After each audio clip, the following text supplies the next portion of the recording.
Most of you are familiar with the Ilhan Omar situation that spiraled out of control because she basically said, when confronted, well, why do you think they would try to punish you for critiquing Israel? She said, initially, it's all about the Benjamins. Quoting a famous song by P. Diddy, of course. But by the way, let me just go ahead and clarify this because I think that a lot of people didn't get this. Listen, it's a little nugget from the Black community. There are these things called double entendres, okay? Yes, she was speaking about the song All About the Benjamins because of how much Israeli money influences political outcomes to an even greater degree than what most people may believe. It's just, these are the facts, right? So yeah, there was the idea that the money by the Israeli government and its lobbyists were influencing politics and politicians to basically disproportionately punish not only Ilhan Omar, because another person who gets left out of that discussion is that they threatened Rashida Tlaib as well for nothing other than speaking out against the atrocities of the Israeli government.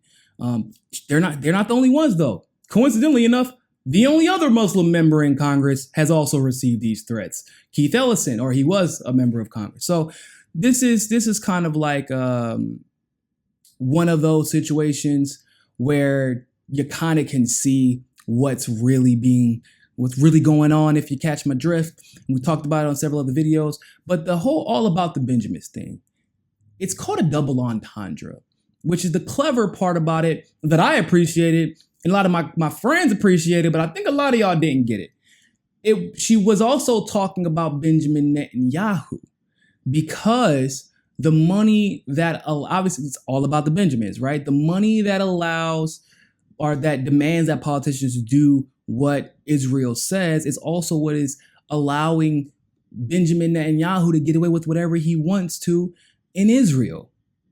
So it's all about the Benjamins and doing what Benjamin Netanyahu says because it's all about the money that flows in through AIPAC and other Israeli lobbyists.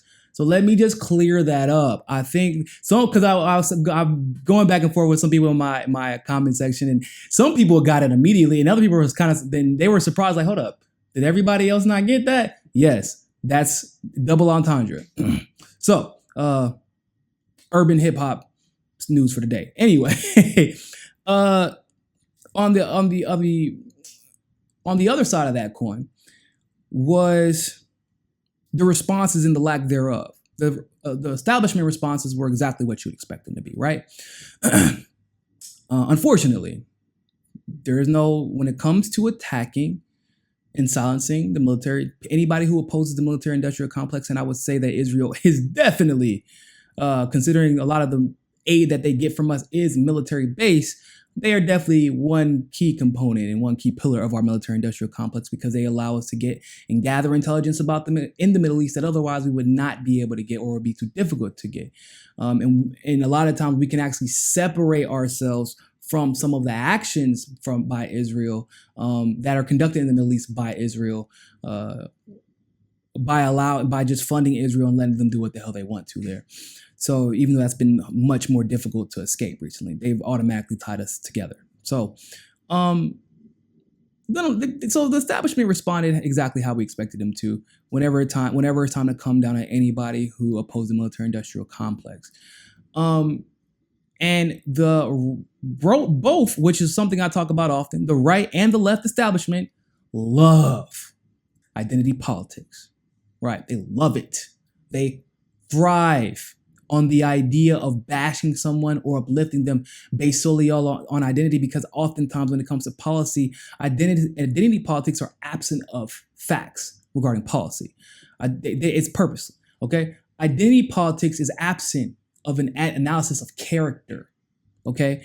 Identity politics is just that. You get people really galvanized or you get people really pissed off about the identity of the person that you're critiquing or uplifting. Nobody else is weaponized as better than the Republicans, right? I mean, let's be honest. Most Republicans are white. You know, this is a fact. It is what it is. And oftentimes, I don't know if you've ever heard of the Southern strategy. That's basically what it was, to use a bunch of racist dog whistles where you condemn black people for basically whatever stereotype that you believe most convenient for black people, like the welfare queen. And it turns out that white people are actually on welfare by a wide margin. I'm not talking about like the numbers, the raw numbers. Of course, there's more white people, but also just statistically, there are a lot more white people on welfare now. But that was a Southern strategy, was to convince people that black people were the cause of their issues outside of the politicians. And that was started by Republicans. Now, Democrats have become very good at weaponizing identity as well. Bill Clinton was no stranger to weaponizing the white identity and demonizing people of color. Trump, obviously, right? Hillary Clinton tried to do it with her femininity. That was kind of non-existent, but that's neither here nor there. Basically, but she tried it. So the identity politics, I don't want people to think it's unique to one side. The outrage culture and social justice warrior nonsense that's also not limited to one side. Ben Shapiro's a social justice warrior. He's just a social justice warrior for the right. Right? Okay. The Neera Tandons of the world, or the Dave Pacmans of the world, or the at times different, TYT, depending on which segment you're getting and who's on. They can be social justice warriors on the right, or on the left, excuse me. But both the left and the right, well, on the establishment wing, that champion identity politics will always use identity to attack. And that's what we saw happen with Ilhan Omar. With Ilhan Omar, basically she was attacked because she was like the amount of attacks, the type of attack she was berated with. My favorite one, and by favorite I mean most disgusting attack, was when Chelsea Clinton came out of literally nowhere, because who cares what Chelsea Clinton is doing? Somebody made the mistake of telling Chelsea Clinton that her opinion matters to somebody. Who that person is, they probably haven't been born yet, or they died a long time ago, because we don't know who the hell cares about Chelsea Clinton's opinion. But she came out of nowhere and said that, yeah, we must stop our politicians, or especially our politicians, from being anti-Semitic and making anti-Semitic tropes, which didn't happen. And then she said, signed as an American, which I thought that Ilhan was an American. I mean, I know she's a Somali refugee. I know she came from a Kenyan refugee camp. I know she's been living in Minnesota, and, she had to work to get her citizenship and become legal, etc. But I thought, that's what made America great. The idea that you can do these things that have landed Ilhan ultimately in the congressional seat, but signed off as an American. I'm sure that wasn't a dog whistle either. Just like your mother's super predator comments wasn't a dog whistle. Mm-hmm. So they attacked her, and both sides. She should never have apologized. I understand why she did it, because imagine feeling like you're almost alone in that situation, because like I said in another video, there were a lot of people who abandoned her. But one person did not abandon her. And this is a response of somebody that we were all kind of waiting to hear.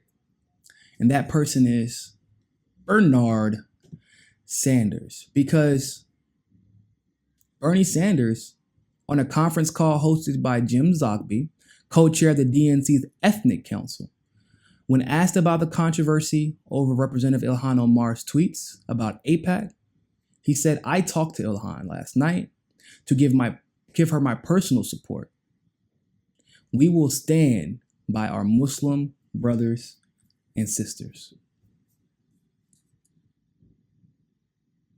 That's really important to hear. Let me just say that when it comes to Bernie Sanders' stances, oftentimes I take a step back. Foreign policy, I don't hold my breath much, to be honest with you.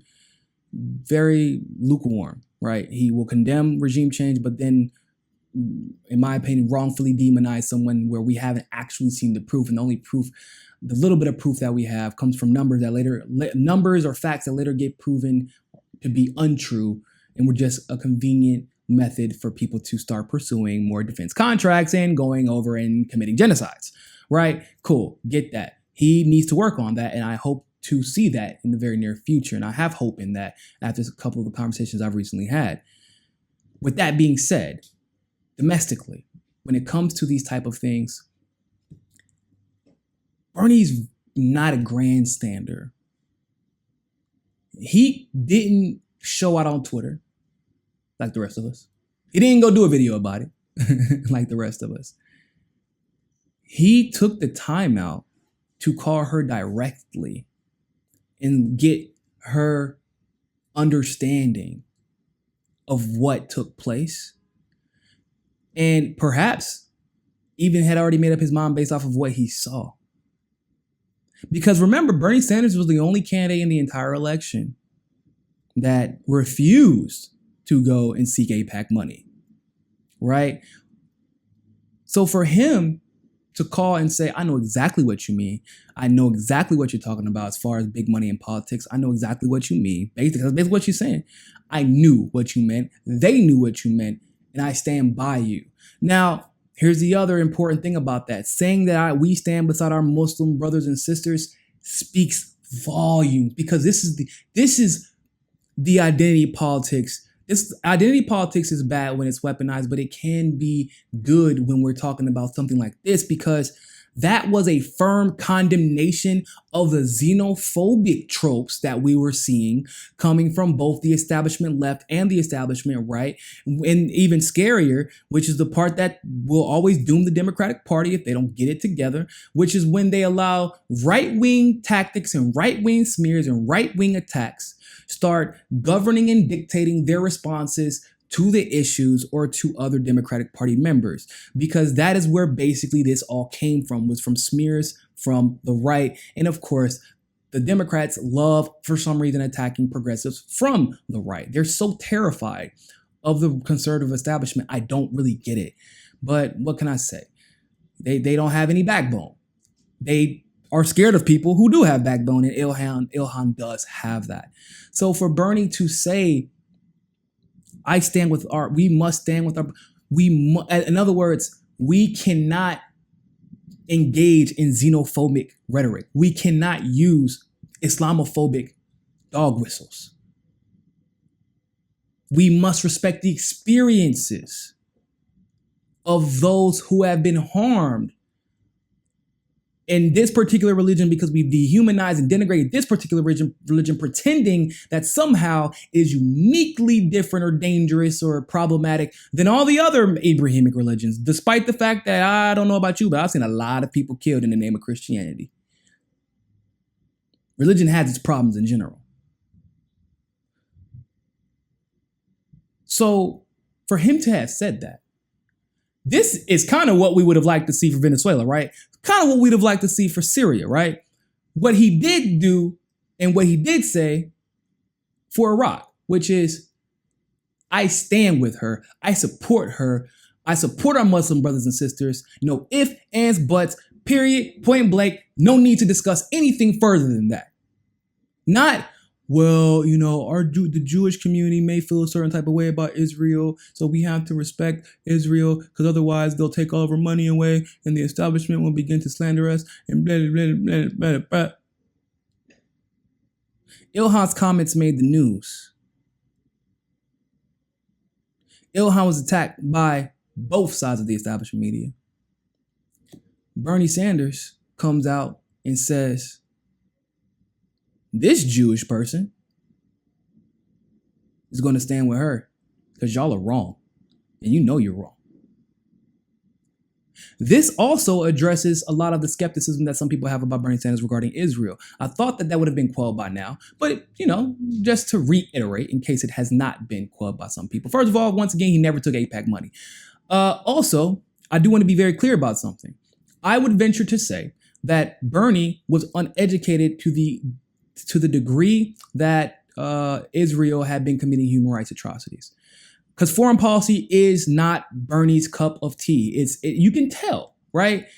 I study foreign policy regularly, and so you start to notice certain patterns where you kind of know when a state's an apartheid state. Just as a few examples, as I always give, Cuba was an apartheid state before Fidel took over. It was an apartheid state under the Batista regime that was established and propagated by the United States. We actually, believe it or not, came to their defense while they were still an apartheid state. because of our corporate interest there. We actually came to their defense when Spain tried to take over Cuba. A lot of people don't know that. So Cuba is an example of an apartheid state. South Africa is an example of an apartheid state. Israel is an example of an apartheid state. Grenada was an example of an apartheid state. I'm trying to think of any that can come off the. Brazil used to be an apartheid state. I can't think of any more at this very moment off the top of my. A lot of places in Eastern Europe were obviously apartheid states as well, which is how one of the reasons why Stalin was able to come into power, because he was for people of color. Stalin wasn't a good guy though. Big ideas, not necessarily the best guy. But my point is, if you notice a consistent pattern between all these apartheid states, that Bernie would notice if he was a little bit more educated on foreign policy. You notice that the U.S. spends a lot of money in all these apartheid states. You know how you notice that United States corporations also benefit greatly from apartheid states, and also the United States and its corporations and the media all pretend as if they aren't apartheid states. Also, coincidentally enough, every time an apartheid state gets broken up and somebody actually who was chosen by the people take over, all of a sudden, we don't like that leader anymore. All of a sudden, we got to assassinate that leader. All of a sudden, he's a monstrous murderer. Happens a lot. Very convenient. Now, this is a blind spot in Bernie Sanders' policies, but he evolved. He has been for the last 2 years consistently calling out Netanyahu. And with this statement, once again, with it being so absolute, with it being so conclusive, I don't really think that he could have said it any better. Didn't demonize anybody, didn't have to. Didn't attack anybody, didn't have to. Didn't grandstand, didn't have to. Didn't play the victim for the oppression Olympics. Didn't have to. And the fact that he said we must stand with our Jewish brothers and sisters and left it at that speaks volumes, in my opinion. I look forward to seeing a lot more of Bernie Sanders, because after the conversation I had recently with I'm not gonna say who, but with a friend very close to Bernie, and some activists who have engaged with Bernie recently. One of the biggest critiques of Bernie is that he's a little hard-headed. He's, when you're on the right side of history for so long, you do become a little hard-headed, and he old too, so you get a little hard-headed then, right? But he's been a lot more in tune, paying attention, and has been listening and learning, and has been willing to be corrected, and has been willing to engage more and listen to the experiences and the strategies and that before he wouldn't have listened to. Right? He didn't get it right on Venezuela 100%. He got it 80% right. Didn't get it right on Syria. Still got it about 60% right. With this, he did get it right though. In every way you could think of, he got it right. So it shows an evolution of his own. It also shows that you can teach your old dog new tricks. Because before, where he would have been willing, would have somehow talked about Israel's right to exist and basically trying to soften the blow, he basically hit them with this isn't even about you. The attacks on Ilhan were so disgusting, were so just uncalled for, were so disingenuous that he had to call her personally and let her know, I support you. And on that conference call, let everybody who was involved in it say, I support her, and we have to support our Muslim brothers and sisters. And that's all that's important right now, because we know what that exchange really was about. Thanks for watching that segment of Mi Casa es Su Casa. You can donate to our Patreon and keep helping the network grow by clicking on the link in the description below. And also, make sure you join us at JustNForm.com. And finally, make sure you subscribe to us on Roku and be part of the very first independent news network on Roku TV. But more than anything else, always remember, find your balance. Peace.